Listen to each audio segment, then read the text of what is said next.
বারাসাতে অনুষ্ঠিত হল West Bengal two wheeler subdealer and resale অ্যাসোসিয়েশনের প্রথম রাজ্য সম্মেলন। রাজ্যের বিভিন্ন জেলার সাবডিলাররা এই সম্মেলনে অংশগ্রহণ করেন।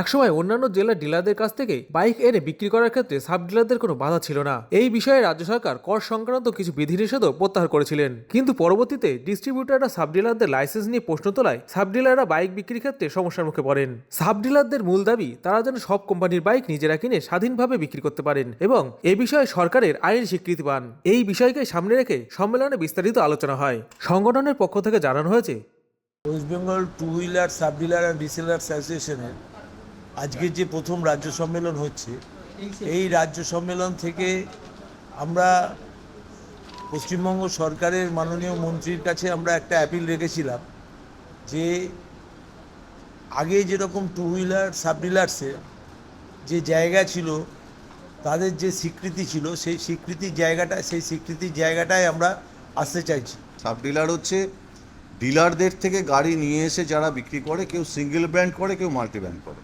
গত বছর 27শে এপ্রিল 2025 কলকাতার ওয়াইএমসিএ ক্লাবে আমরা বিভিন্ন জেলা থেকে প্রতিনিধিরা এসে আমরা সেখানে একটা সভা করে এই West Bengal two wheeler sub dealers and resellers association আমরা স্থাপনা করি। কিছু সংখ্যক অসাধু ডিলার তারা চাইছে এই সাব ডিলারদের হাত ধরে তারা তাদের ব্যবসাটাকে এস্টাবলিশ করে নিয়েছে, এখন চাইছে সাব ডিলারদের অস্তিত্ব যাতে বিপন্ন হয়। আমরা তার বিরুদ্ধেই আমরা রাস্তায় নেমেছি এবং আমরা মাননীয় মন্ত্রীর কাছে বিভিন্ন সময়ে গেছি। আমরা অন্য জেলা থেকে প্রোডাক্ট নিয়ে এসে বিক্রি করলে একটা কর দিতে হতো, সেই করটা উঠে গেছে, যে কারণে আমরা উত্তর 24 পরগনা থেকে গাড়ি এনে হুগলিতে বিক্রি করি। একইভাবে উত্তর 24 পরগনার যারা ব্যবসায়ী তারা হাওড়া থেকে এনে বিক্রি করতে পারে।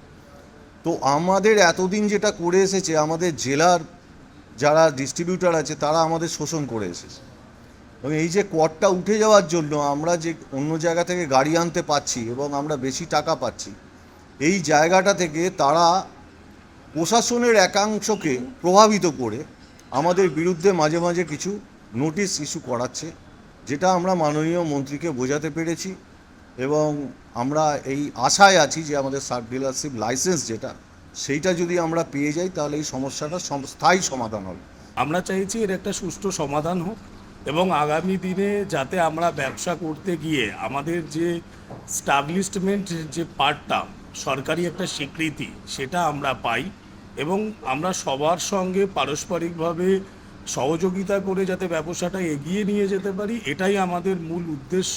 এবং এখানে যারা আমরা এর সঙ্গে যুক্ত প্রায় নিয়ার অ্যাবাউট 10,000 মানুষ, সেই মানুষগুলোর সঙ্গে নিয়ে যাতে আমরা এগোতে পারি, যেহেতু সরকারেরও উদ্দেশ্য সকলের সঙ্গে নিয়ে রাজ্যটাকে এগিয়ে নিয়ে যাওয়া, সেই কর্মসংস্থানের লক্ষ্যে আমাদের এটা একটা নতুন পথ বা একটা দিগন্ত হচ্ছে। আমাদের সাব ডিলারশিপ আগে একটা লাইসেন্স ছিল, সেই লাইসেন্সটা ফি আমরা যথাযথ দিতে চাইছি, লাইসেন্সটা পেতে চাইছি, সেটা বন্ধ রয়েছে। এই বিষয়টা আমাদের এখন মূল সমস্যা।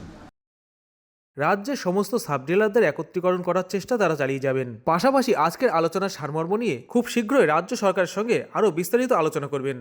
এই সম্মেলনের পরে আমরা আমাদের যে আজকে যা সিদ্ধান্ত গ্রহণ করা হবে, সেই সিদ্ধান্ত নিয়ে আমরা মাননীয় মন্ত্রীর সাথে দেখা করব এবং মাননীয় মন্ত্রীকে আমাদের কথা জানাবো। আমাদের স্থির বিশ্বাস যে নির্বাচনের আগে, আসন্ন যে নির্বাচন আছে, সেই নির্বাচনের আগে মাননীয় মন্ত্রী নিশ্চিত করে আমাদের এই ব্যাপারটা যে সুন্দর জায়গায় পৌঁছবে, অর্থাৎ সফলতা পাক, তার জায়গায় নিয়ে যাবেন।